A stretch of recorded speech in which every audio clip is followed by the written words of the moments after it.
Well, good morning, everybody. It's just so good to be here.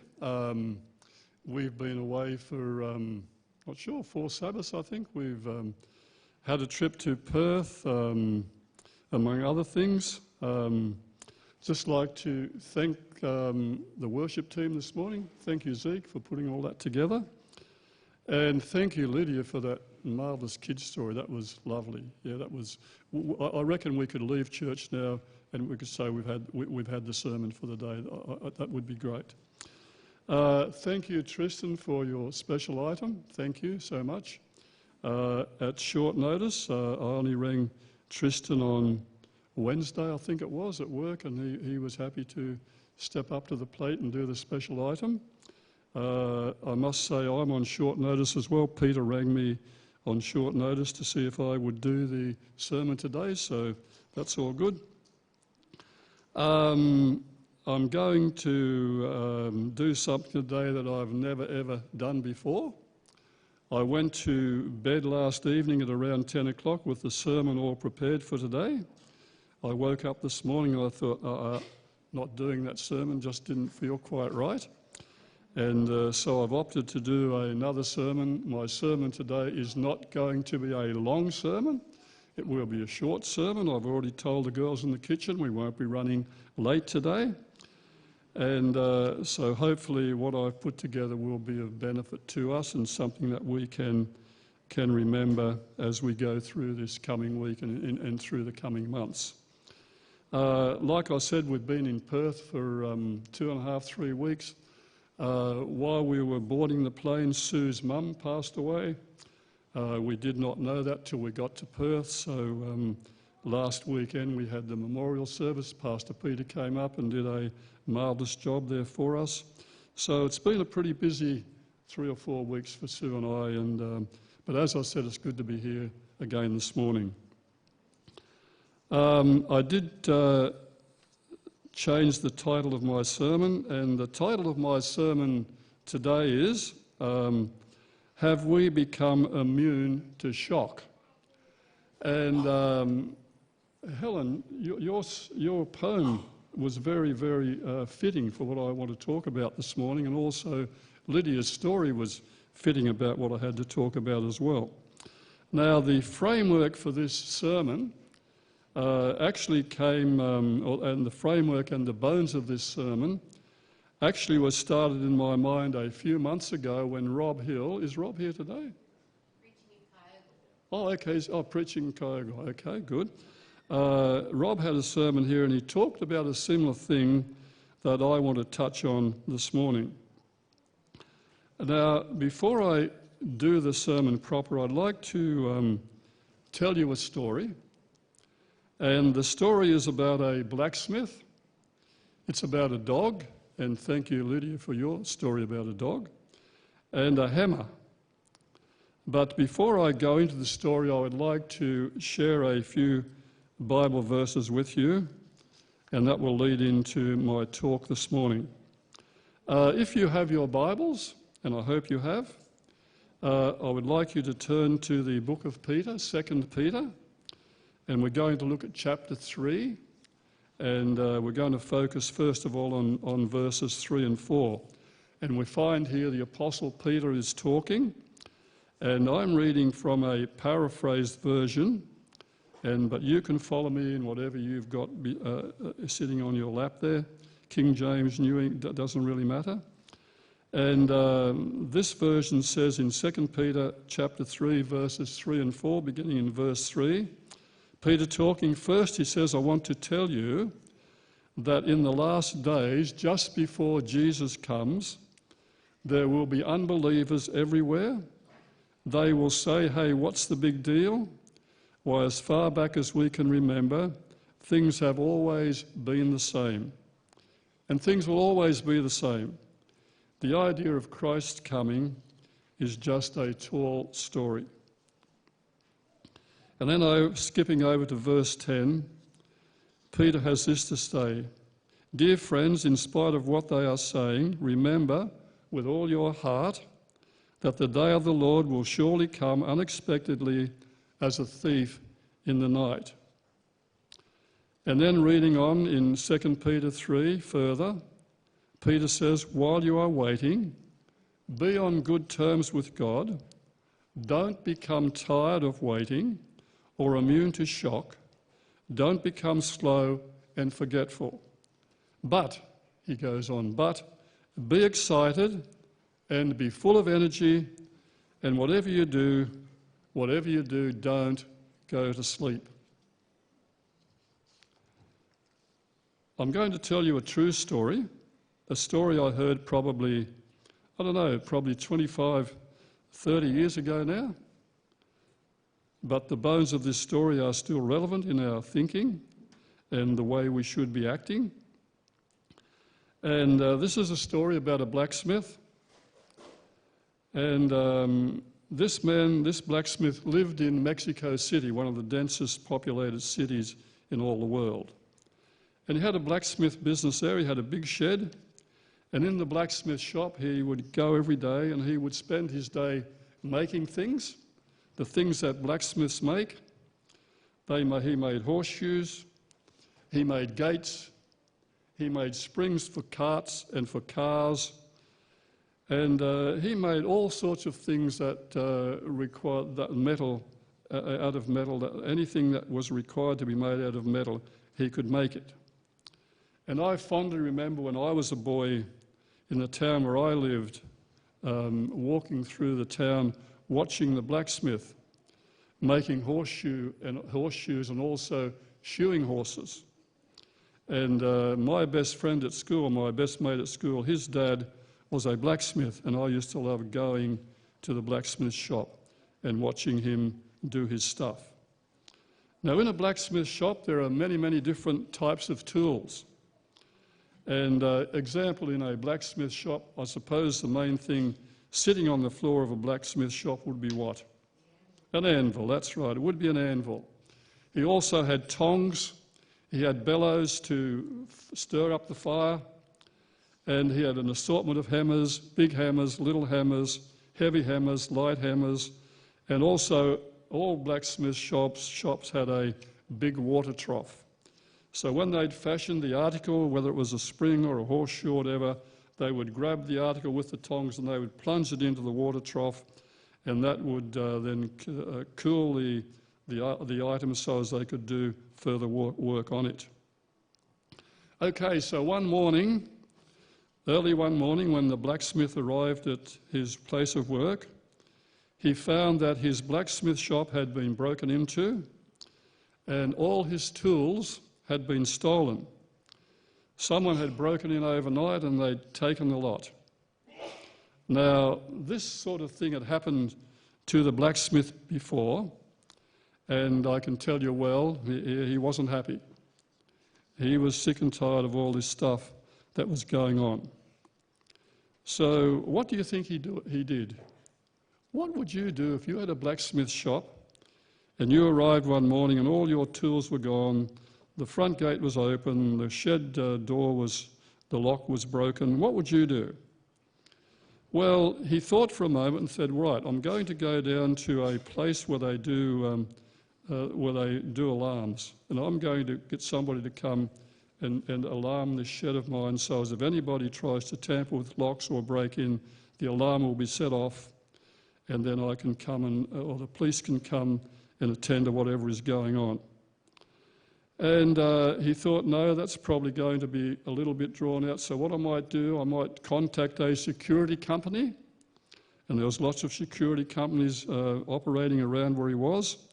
And tonight or tomorrow night, they can come in and they can do a patrol of my premises 2 or 3 times during the night to make sure nobody breaks in. So he thought about that. No, that would be fairly costly on an ongoing thing, so he decided that he would get himself a guard dog. And so off he went to the local pound where they kept lots and lots of dogs. And there he tried to find himself a dog. And he decided that as he was driving along in his ute that he would go for a big dog. And he thought in his mind, after all, a big dog would tend to scare a thief rather than a small dog like a fox terrier or or a little dachshund or whatever. So he was on the lookout for a big, big dog. Lockie, do we have a big dog? Oh, wow, a big dog, thank you. And he was looking for a big dog. So he trudged along the rows and rows of kennels where they kept the dogs, looking here, looking there. And then out of the corner of his eye, he spotted the biggest dog he had ever seen. He spotted the dog that he was looking for. And it was a Great Dane Rottweiler cross. And I can tell you, he was a big dog. He was almost the size of a Shetland pony. And so the blacksmith named the dog Butch. I think that was appropriate, don't you, Butch? He did think about calling him Tiny, but he thought, no, Butch would sound a whole lot better. So he put a collar on Butch, and he put a lead on Butch. Don't tell me how he led him, because look at the size of him. And he spent a little bit of time getting to know Butch, and he patted him, and he gave him a few little tidbits, a few little treats to settle him down. And when Butch was comfortable with his new owner, then he bundled Butch into the back of his old ute. Don't know how he got him in, but he did. And then he went down to the local hardware shop and bought a ute load of tools. And then it was back to work for the day. And so when he got back to work, he tied Butch up. He gave Butch a bowl of water and some food, and then commenced to work again in his blacksmith shop. So he started heating, he started hammering, he started shaping, and now all this blacksmith stuff was new to Butch, and he liked what he saw. He liked the smell of the fire, he liked the sizzling of the water, and most of all, he especially loved the hammering. He loved the hammering. Every time the blacksmith lifted the hammer and struck the anvil, old Butch became super excited. He would spin around in circles and go around and around and around, and he would howl and howl and howl, bang, howl, bang, howl, bang, howl. This was new and he liked it. He became excited, big time. He couldn't control himself. The noise, but what was the blacksmith going to do about all the noise? Oh dear, he thought. He had to have a guard dog, so he had to put up with the noise. Now, if you were to go into that blacksmith shop a month, 6 weeks later, and if you'd walk in, you would find the blacksmith going bang with the hammer, bang on the anvil. But oh, Butch, what was Butch doing? Was he turning around in circles and jumping and growling and yelling and stuff? No, he was asleep in the corner, snoring. Bang, and he would snore the more. Snore, snore, snore. Different story now. You see, Butch had become immune to shock. He was no longer excited about the things he saw. He had become complacent. He had become very lethargic, and he had trouble keeping awake. Just like the foolish virgins, he had fallen asleep.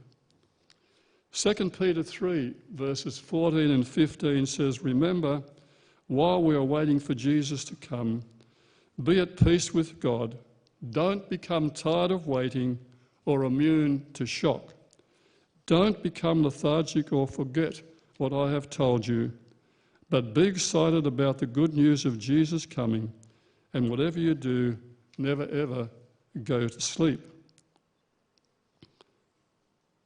The parable of the 10 virgins is found in the book of Matthew, chapter 25, and we'll just have a look at that briefly to give us a little bit more insight into what I want to talk about. And beginning in verse 1, it's 25, it says, "At that time, the kingdom of heaven will be like 10 virgins who took their lamps and went out to meet the bridegroom. 5 of them were foolish and 5 were wise. The foolish ones took their lamps but did not take any oil with them. The wise ones, however, took oil in jars along with their lamps. The bridegroom was a long time in coming, and they all became drowsy. And what did they do? They fell asleep. But at midnight the cry rang out, 'Here's the bridegroom, come out to meet him.' Then all the virgins woke up and trimmed their lamps. The foolish ones said to the wise, 'Give us some of your oil. Our lamps are going out.' 'No,' they replied, 'there may not be enough for both of us and you. Instead, go to those who sell oil and buy some for yourselves.' But while they were on their way to buy the oil, the bridegroom arrived.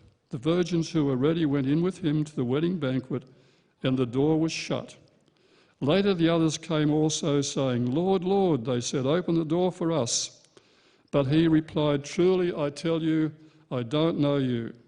Therefore keep watch, because you do not know the day or the hour.'" In that story we find that 5 were ready, 5 were complacent, they had gone to sleep, and the door was shut. You know, like Butch, one of the problems we face as individuals, and I believe as a church, is that we have become immune to shock.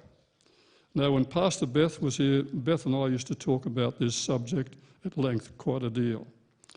Things that once shocked us and prompted us to think about end-time events now tend to become commonplace, and we seem to forget these things a lot more quickly than we used to. Now, I remember when I was a small kid or small boy growing up, there was a lot of talk in the 1950s about UFOs, unidentified flying objects, and how these things were going to come down to Earth, these UFOs, and we would be swallowed up by little green men who would rule the world. And this stuff was impacted in my mind. It scared me to think that this sort of thing might happen. And I remember vividly when I was just 8 years old, and I was out in the paddock when my dad was ploughing on his little grey Fergie tractor, and I looked up into the sky, and for the first time ever, I saw a jet plane going over, leaving a large vapour trail. And it was flying high in the sky, and because prior to the early 1950s, the only aeroplanes were propeller-driven, they weren't any jet planes, but that was the first time I had ever set my eyes on a jet, and the stream that it was leaving behind was quite thick, and I got really scared because I thought it was one of these UFOs coming in. And so I ran inside as quick as I could, and I got under the bed. And I'm not sure what I thought that was going to do, but I did it anyhow. I hid under the bed. And it was quite a deal of time before I came out, because I wanted that thing to make sure it was well and truly gone before I came back out into the daylight. Back in those days, if somebody was murdered, well, that was such a horrible thing. We would think about it for weeks and weeks and weeks. And now it is such a common day occurrence, and it happens so often, we hardly give those things a second thought. Back in the mid-2000s, I think around 2004, 2005, when the Filipino tsunami struck, 270,000 people lost their lives. Then we've had the tragedies for many years now in Iraq and Afghanistan, and all the stuff going on in Syria. And now Turkey's getting involved with the atrocities in Syria. We have Ebola epidemics in Africa. We have stuff going on in Sudan. We have all those riots that have been going on now for 15 or 16 weeks in Hong Kong. We have suicide bombers cropping up every other hour, killing people. Terrorists, we have Al-Qaeda, we have Taliban. We have in Australia, we have the Martin Place episode. We have Pakistan, where just recently 145 children, school children, were murdered in one day. We have all the atrocities going on in Somalia. And, you know, almost every day at home we receive 2 or 3 phone calls from scammers trying to make a quick dollar. All this sort of stuff is going on. We're all impacted by it, aren't we? And like I said in the beginning, while we were away in Perth, Sue left her car at our daughter Joe's place, and while we were away, somebody came in and stole the number plates. And when we got back, the first thing we had to do was go to the RTA in Tweed Heads and get a new set of number plates for the car, $120 worth. And the girl there said, look, this has become an epidemic. With petrol prices going up, there's more stolen plates around. Every day we get 3 or 4 people come in wanting to replace stolen plates.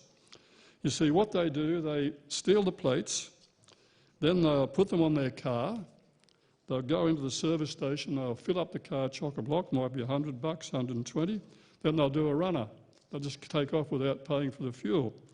So when the service station reports the fuel, they say, okay, see Lynn, she just stole $120 worth of fuel.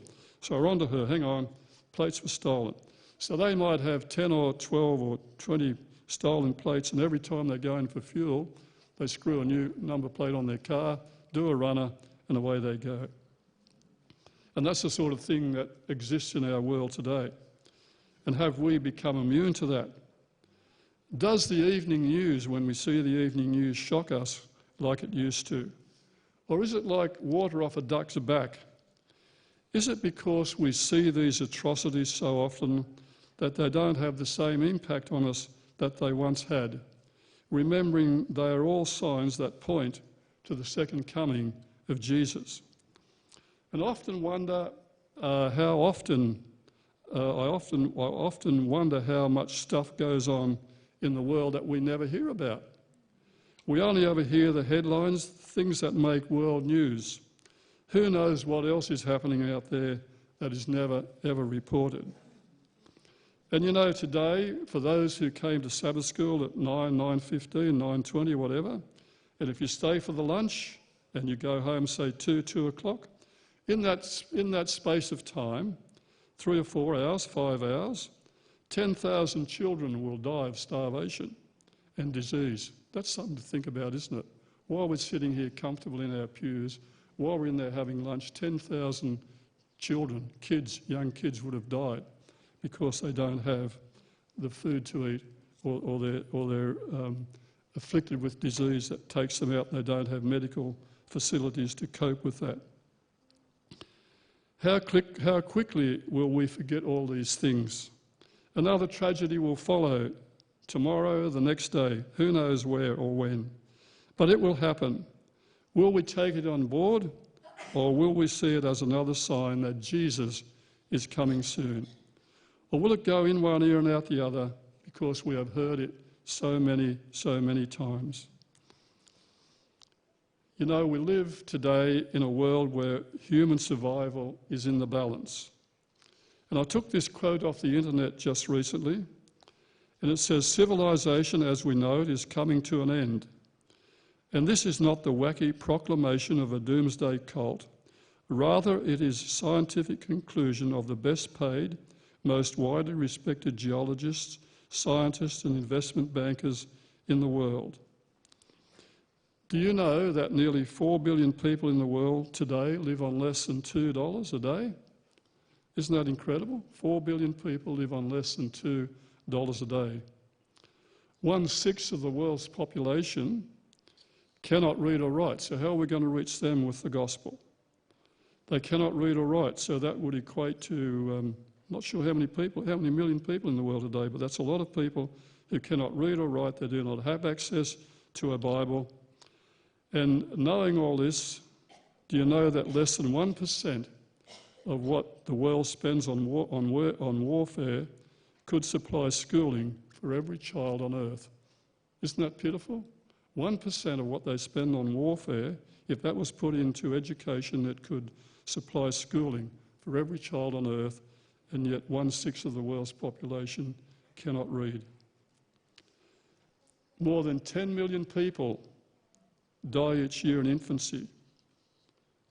30,000 people, 30,000 children under 5 will die today. Yesterday, 30,000 children died. Tomorrow, another 30,000 children will die. But do you know that there is enough wealth in the world to dispel poverty if Christian principles were put into practice? So these things are all reminders of how fragile our existence is, and we must be alert to the things that are going on around us. There is no time for sleeping. You know, we have been living in the dregs of time for a long time now. When our children were small, we did not think that they would ever go to school. We thought the second coming was as near as Scripture says, even at the door. And here we are almost 50 years on, and we are still here waiting, and observing the things that are happening in the world today. You know, as a group of people, as individuals, as a church, we may have become immune to shock. We may have become like old Butch, complacent and lethargic. The horrific world events may not impact us the way they once did because they are so common and so frequent.